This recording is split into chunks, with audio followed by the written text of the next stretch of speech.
Benji Cole, son of Al Cole from CBS Radio and host of the syndicated talk show, People of Distinction. The talk that gives you an in-depth view of some of the most dynamic, intelligent, and successful people on the planet. Run to our website, alcoleenterprises.com for more info. Email me through benji@alcoleenterprises.com if you'd like to get involved with what we have going. And as always, please continue to like and follow our broadcasts. People of Distinction is internationally syndicated solely due to the love and support that you all continue to give. We're available across all major distributors, and as long as you keep following, we're going to continue to put out the content. Now sit back and strap in, because on the line with us today, we have Mark Gaebler. And we're going to be discussing his novel, Chronicles of the Yankee Traders, Empress Rising. Man, it's Amazon, it's Barnes & Noble, it's a lot of other places. But if you want to gather everything that he has in store, you got to check out the personal site. And that's everforward709-184-106.com. There, you're going to gather more information on him, on the book. There is a ton of additional media and a nonstop wealth of information there on the site. Head on over there, check it all out today. Now, before I go any further, I want to point out the fact that Mark was brought to us by Citi of Books. So for writers out there listening in who have gone through their process and now you find yourself in a precarious position, right? Because now you've written this book, but now you need assistance moving it. Well, head on over to citiofbooks.com and gather all the ways that their fantastic team is more than equipped to help you do just that. People, listen, it is an absolute pleasure to have Mark here on the line. Man, the moment you start to do some research on this book, you understand what you're in store for, right? You got to buckle up. It is a roller coaster of a ride, something taken directly out of a Hollywood film, right? This is such a wonderful sci-fi novel that you aren't going to be able to put down. And the premise is deep-seated in something that we could all possibly relate to. Our relationship with our parents are hit and miss, right? And let's be honest, complicated feelings, that comes par for the course. But not like this, okay? Our main protagonist here in the novel, the relationship with her mother is just a little bit different, right? Maybe just a little bit more extreme, but we're going to dive into it all. Mark, first and foremost, welcome to the network, and thank you very much for being with us. How are you doing today? I'm doing very well, and thank you for having me, sir. We're looking forward to this. I think this is a very entertaining book here that our listening audience is going to love participating in. So let's dive in. First and foremost, before we go into the book, tell us more about yourself and your background. Well, I was born and raised in Chicago, Illinois. I did a short stint in the Army. And then afterwards, my brother, Paul, talked me into moving into Denver, Colorado. I did that, and that's where I met my beloved wife, Susan Gaebler now, and we've been married for, this May 16th will be 44 years. Wow. Congratulations. A lot of people don't make it that far. No. I've been writing since I was a little boy. I've been creating stories. And then my eldest son, who is the other author of this book, Anthony, he actually is the one who is the foundation. He wrote the entire foundation for the entire 5-book series. There are 5 books.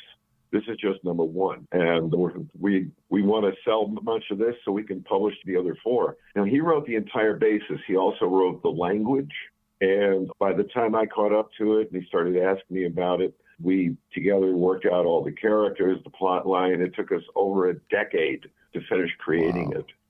Well, listen, let's dive in. Okay, we got a lot of questions that we're going to cover, Mark. But just give us a brief synopsis so we know where even to begin. Chronicles of the Yankee Trader. Tell us more about it. The main character is Naravia, and her life companion is called Priscina. They met under very unusual circumstances, and you have to understand their entire social structure to be able to gather what we mean by the first, and she is an empress. She's only one of actually 12 that rule this entire empire that's called Spartus. And it was named after its founder, Espara, who led a revolt against those who claimed to be the gods who ruled them. And it's a you could say it's a matriarchal empire, but it's not matriarchal in the fact that they dominate the men. They don't. The men actually wrote 7 laws for themselves to restrict their power in the empire, because Aspara, the original empress, they proclaimed her empress, she had a son and 2 daughters. The son, she gave him the throne, and when she retired and went into seclusion, but he became power happy, and he almost destroyed the beginnings of the empire. She was forced to come back and deal with it. And then shortly thereafter, all the males of the empire gathered together with their leadership, and they made up the laws to restrict themselves, because they realized that being genetically created, this entire species, their entire race was created genetically by a very old empire, made them very, very aggressive. They were bred to be soldiers. That was their entire function. So they wrote these laws to restrict themselves. Mark, I'm curious with my next question. Like, your main protagonist, the fact that she feels unworthy of this destiny that is to be bestowed upon her. Not necessarily something completely new, but it is rare, right? Normally, that isn't the case that we come to find with our main protagonist, either in movies, shows, whatever the case may be. Talk to us from a creation standpoint. Why was it important for you to develop the character in that way? And I think there is something about the connections to human beings. And I think we all kind of have moments in our lives where we feel that imposter syndrome to a degree. So I think there is something remarkably human and connecting in a way. But I want to hear it from you. What was that thought process? Well, she is the third of 5 daughters. Her eldest daughter, Nerva, was supposed to replace their mother as empress. And they do this in a couple of different ways, but it generally comes down to a sword duel between mother and, first daughter. And everybody knew she was supposed to be the empress. Her other sister, Vera, Neravia, and their other 2 sisters always knew their oldest sister was going to challenge the mother and take the throne. She, unfortunately, was mentoring Neravia. They went on a mission, and she was killed while she was, actually, you'd have to read the book to understand that part of it. But she was reluctant because her mother always treated her almost like she didn't exist. She made her feel inferior, her in particular. Yeah. Her other sister, Vera, is very outspoken. But Neravia, she always felt inferior to her sisters. So when their elder sister dies and Vera is forced out of the way, she is forced by circumstance of the house and their laws that she will have to become empress reluctantly. And then she ends up herself having, by force again, having to challenge her mother. And then she still reluctant because she knew her sister was supposed to be the empress. And she still believes that. That's where the reluctance comes from. But she is such a natural leader. People, I'm telling you, man, this is a book that you need to add to your shelf. Remember, it's Amazon, it's Barnes & Noble. But most importantly, check out the website everforward 709-184-106.com. Gather more information on this incredible book.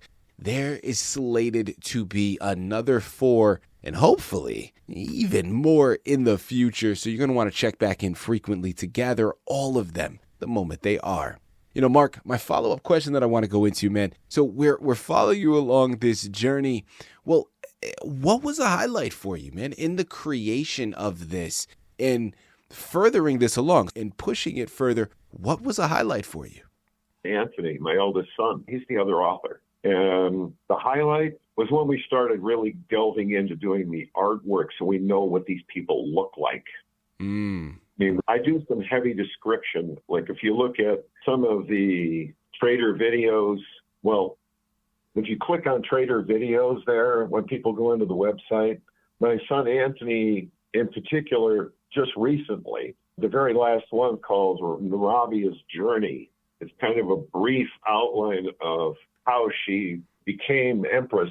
And you get to actually see where she started, what it was like for her at the academy, you know, to learn how to spar with other characters, what she looked like when she started gaining power as a leader. And then you get to really see what Vox their primary opponent. If you go about almost halfway through, you'll see how big they are, how vicious they are. When you skim through the video, you'll see it. My son just did a recent update of what they look like, and these things they're big, they're vicious, they're mean, they got lots of teeth, and there's a short clip near the center where you see what they look like. And then you see how big they really are, and then you see others fighting in the background. Yeah. And my son is extremely good at this. He gave me the image, and I ran it through playing AI video, and you can see a short clip of what they look like. Mm-hmm. So this is one of their primary opponents through the book. It's called the Vox. And when you look at them, you can see why they're an opponent. I mean, they're big and nasty and vicious. So playing off of that, man, let's dive into our imagination here. I'm curious to know, if we were able to set up a machine, you could walk into it, and this machine will allow you to enter the world of the book that you've established, and you can experience it firsthand. Which page are you going to? Or if not a page, because that might be too specific, which section of the book are you reliving and why? I would pop in when they find humans. That happens partially about a third of the way through the book. They discover human beings that crash landed on a planet that's somewhere near their empire, and they end up finding them because they're fighting the Vox. I love that. Not to give away too much, but in our future, about a century and a half or so in our future, a group of scientists and individuals create what are called the Columbus missions, and they build 12 starships. Well, not really starships. They're colony ships that actually have light speed drive, and they fly off into space to discover and explore. Well, they go missing. One of them crashes on a planet called Tulsavir, and they set up in what's called an old Talpak citadel. The Talpak are another creature that they run across. They're about 4 feet tall, and they're warriors, and this was a citadel they built several centuries ago. Humans settled in there, and the Spartans, tracking the Vox, run across them. And then it gets interesting from there, because the Spartans have a weird code that when they run across new species, they challenge them and say, okay, you can come under our rule, or we will attack and annihilate you. That was their old way of thinking when they first started, as they were expanding. Now they don't do that anymore. They come across a new species. They say, okay, we're going to take over here until we can figure things out. Well, they run across a bunch of humans. This is all in the book. Mm-hmm. And where I would pop in is when they take a group of them and train them to be a member of their empire. And then the characters involved in that, it gets very involved. You have some men and women who get involved in being trained. They run into problems, and it takes off from there. People, I'm telling you, man, I can see so much. I can see this as the series that they're looking to develop from a literary standpoint. I can see this as a film. I can see this as a television series. I can see this as video games and comics. It's never ending, and there's something that is so perfectly suited for pop culture and mainstream where we are now. Like, I can see this really utilizing and hitting a lot of different communities. People, it starts with this book. You got to head on over and pick it up.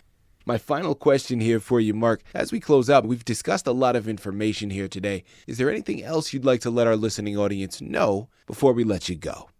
Well, if you want a little bit of a cheat on what's upcoming, go to the podcasts on the website, and it has a kind of like short excerpts. A couple of friends of mine who know literature did some breakdowns of books 2 and 3, and it'll kind of give you an idea of what's coming up.